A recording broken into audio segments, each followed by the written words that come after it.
Hello friends, अस्सलाम वालेकुम। Welcome to my YouTube channel. दोस्तों, सांप एक ऐसा जानवर है जिसकी दहशत तो होती ही है, लेकिन उससे जुड़ी मालूमात बहुत कम लोगों को पता है। सांप हमारी दुनिया के लिए ज़रूरी क्यों है? सांप जब बूढ़ा हो जाए तो उसके साथ क्या होता है? ये वीडियो आपको सांपों की दुनिया तक लेकर जाएगी। दोस्तों, हमारी दुनिया में सांपों की 3000 से भी ज़्यादा इकसाम है, लेकिन क्या आप जानते हैं कि वो कौन से मकामात हैं जहाँ सांप नहीं पाए जाते? एक तो अंटार्कटिका, ये कॉन्टिनेंट बर्फ़ से ढका हुआ है। इसके अलावा न्यूजीलैंड में भी सांप नहीं पाए जाते। आयरलैंड, आइसलैंड, ग्रीनलैंड में भी सांप नहीं पाए जाते।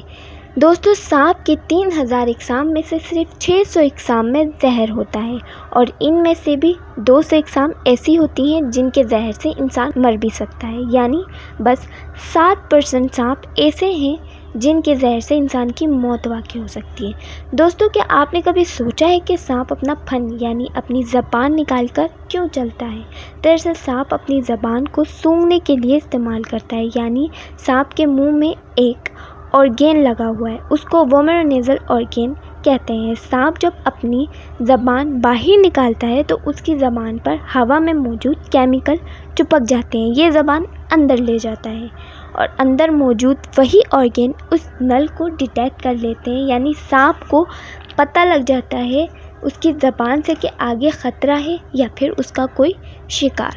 सांप की ज़बान के 2 हिस्से होते हैं। अगर उसका शिकार राइट साइड पर है तो ज़बान के राइट हिस्से पर ज़्यादा स्मेल पिक कर लेता है। यानी सांप को अपनी ज़बान से शिकार की पोजीशन का भी अंदाज़ा लग जाता है। दोस्तों, सांप जंगल में, सहरा में और पानी में और पेड़ में भी रहता है, लेकिन कुछ सांप ज़मीन के नीचे भी रहते हैं। क्या आपको जान के हैरत होगी कि ये सांप अंधे होते हैं?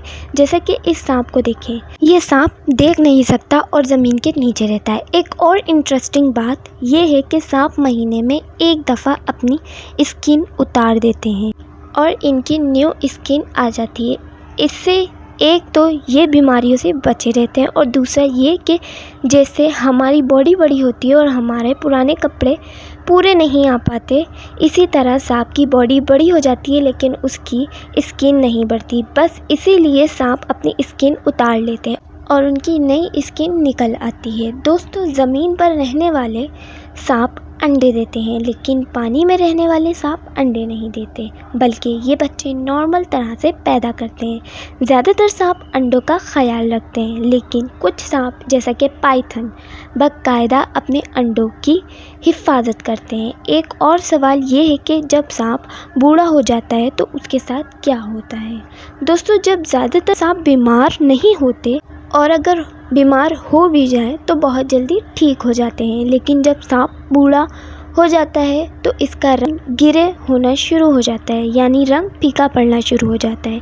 दोस्तों, बूढ़े होने पर सांप अंधे भी हो जाते हैं, उनकी स्किन लूज़ पड़ जाती है और ये खाना भी ठीक से नहीं खा पाते। लेकिन ज़्यादातर सांप की मौत खाना ना मिलने की वजह से या फिर किसी और जानवर के हमले की वजह से। और आखिर में सबसे ज़्यादा ज़रूरी बात, हमारी दुनिया के लिए ज़रूरी क्यों है सांप? दोस्तों, अगर सांप ना हो तो जिन जानवरों को ये खाते हैं, जैसा कि ये चूहे जिन जानवरों को खाते हैं, इनकी तादाद कंट्रोल से बाहर हो जाए, यानी ये कई जानवर की तादादों को बैलेंस में रखते हैं, मदद करते हैं। कई परिंदे भी ऐसे हैं जो सांप को खाते हैं और इसी तरह हमारा ये निज़ाम चलता रहता है। जैसे कि इसका जहर कैंसर ट्रीटमेंट के लिए भी इस्तेमाल किया जाता है। मेरी कोशिश थी कि इस वीडियो में आपको सांपों के मुतालिक हर वो चीज़ बताऊं जो शायद बहुत लोग नहीं जानते। आपका इससे रिलेटेड कोई सवाल तो मुझे कमेंट में ज़रूर बताएं।